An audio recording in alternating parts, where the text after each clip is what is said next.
Assalamualaikum warahmatullahi wabarakatuh. Oke, pada kali ini saya dengan tim sedang berada di daerah Jakarta Timur ya, tepatnya di Kalimalang.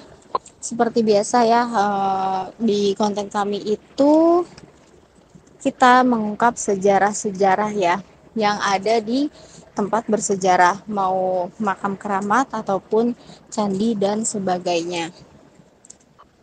Oke teman-teman, sekarang saya berada di Jakarta Timur ya. Ini makamnya Nini Jendil.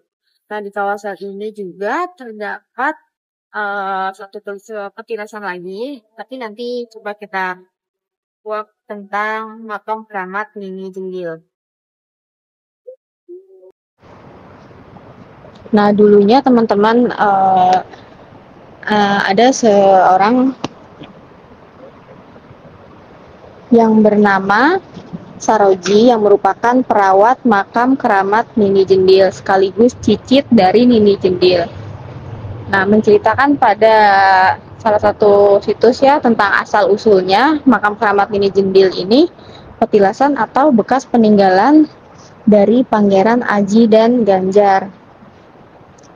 Dahulunya daerah ini tuh belum masuk Jakarta Timur, masih di wilayah Jawa Barat.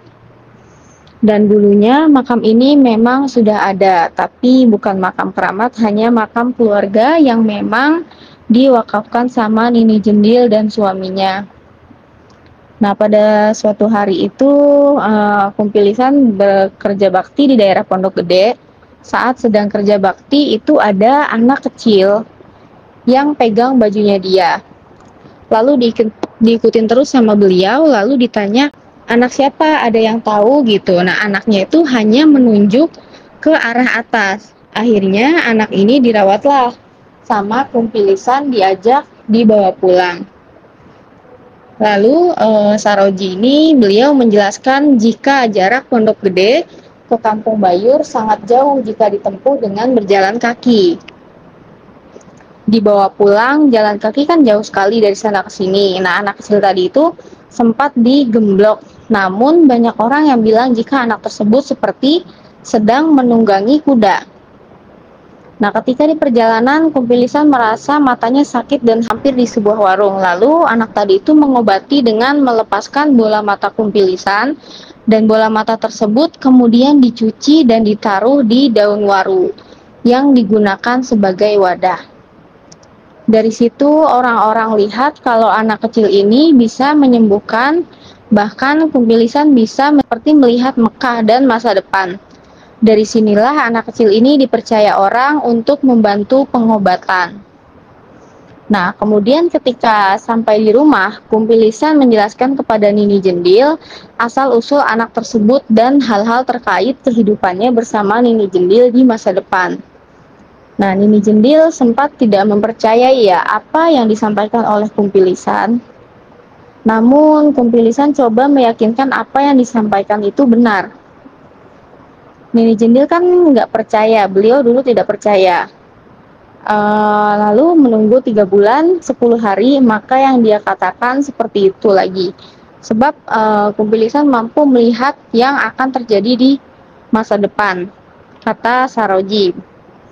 Lalu ketika mendekati 3 bulan 10 hari, anak kecil tadi mengajak Nini Jendil ke lokasi makam keramat tersebut.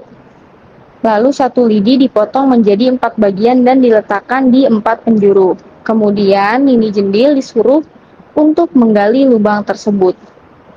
Disuruh gali 4 penjuru, lalu di dalamnya tuh ada uang. Nah, dari situ anak kecil tadi berubah jadi sosok orang tua yang memakai gamis putih, peci putih, dan bersorban hijau. Kemudian hilang pas melewati Kalimalang. Sepergian itu Nini Jendil kesurupan. Nah, sejak saat itu keempat penjuru yang digali Nini Jendil menjadi kubah petilasan Pangeran Aji dan Ganjar. Sedangkan Nini Jendil mampu mengobati orang sakit setelah dan meninggal di usia 122 tahun pada tahun 1942.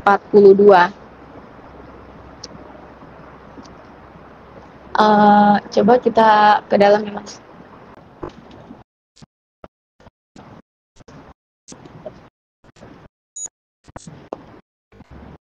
Nah, ini adalah petilasan makam Pangeran Aji dan Ganjar.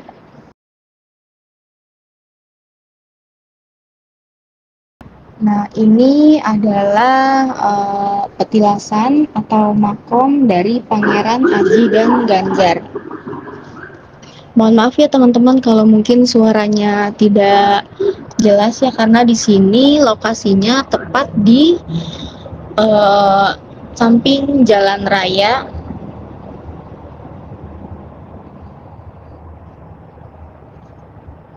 Dan ini juga masih sore ya, jadinya masih banyak kendaraan-kendaraan yang membuat suara sedikit bising. Coba kita sorot sebelah sini mas, kiri dan kanan.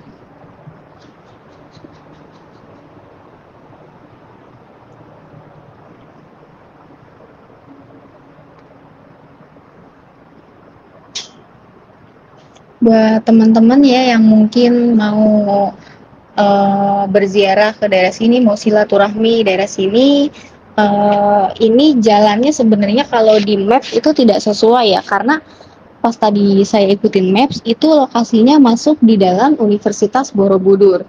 Tetapi saya sudah tanya, ternyata lokasinya itu berada tepat di belakang Universitas Borobudur. Jadi kalau dari Universitas Borobudurnya itu kita harus melewati universitasnya, lalu ketika ada perempatan ya di perempatan pertama itu belok kiri ngelewatin jembatan sedikit, habis itu langsung belok ke kiri lagi. Nah di situ tuh jalan muat hanya satu mobil ya, kalau misalkan motor sih aman, muat satu mobil.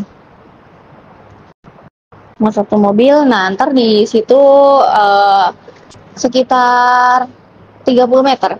Sekitar 30 sampai 50 meter udah ketemu. Soalnya di depannya itu ada makam-makam umum. Ada rumah warga juga. Ada makam umumnya. Kalau untuk parkirnya sih aman ya. Kalau untuk parkirnya aman karena lumayan luas, di depannya itu ada tanah ya, tanah kosong memang sengaja untuk parkir.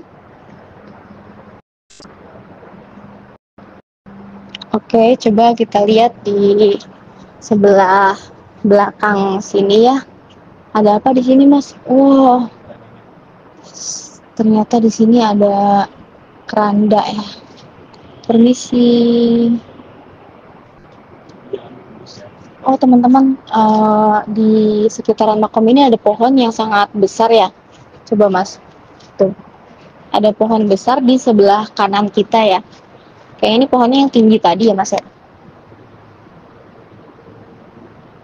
Lumayan besar teman-teman, dan pohonnya itu dekat dengan batu nisan. Oke teman-teman, kita sudah selesai berziarah ya tadi bareng tim mengungkap misteri. Ini saya mau memperlihatkan bagian tampak depan dan sisi kanan kirinya. Nah, di depan ini sebelah kiri adalah tempat pemakaman umum ya, pemakaman umum warga sini daerah Jakarta Timur, Jalan Kalimalang. Nah, di depan sana itu adalah Jalan Tol Jagorawi. Dan di atasnya ada LRT ya.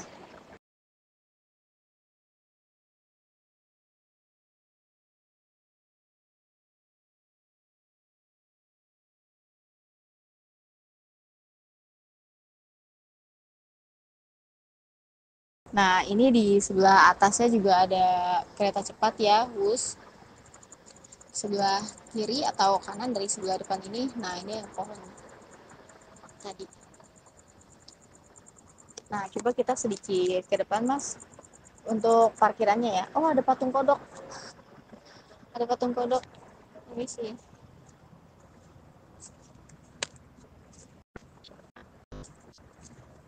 Nih, untuk kalian yang bawa kendaraan roda 4, lokasinya aman ya untuk parkir. Jadi kalian gak usah khawatir. Nah, jadi patokannya itu jalan sebelah sana, teman-teman. Nah, itu tuh. Mana? Nah, itu tuh. Itu. Jadi naik keluar situ, langsung kelihatan kok petilasannya. Di depannya juga ada, oh ya. Nah, di sini nih bangunan warna hijau. Bangunan warna hijau. Nah, betul. Nah, sekitar sini ternyata juga ada makam umum, tempat pemakaman umum lagi, teman-teman. Nah, yang tadi aku kasih tahu ini kan tepat berada di belakang Universitas Borobudur.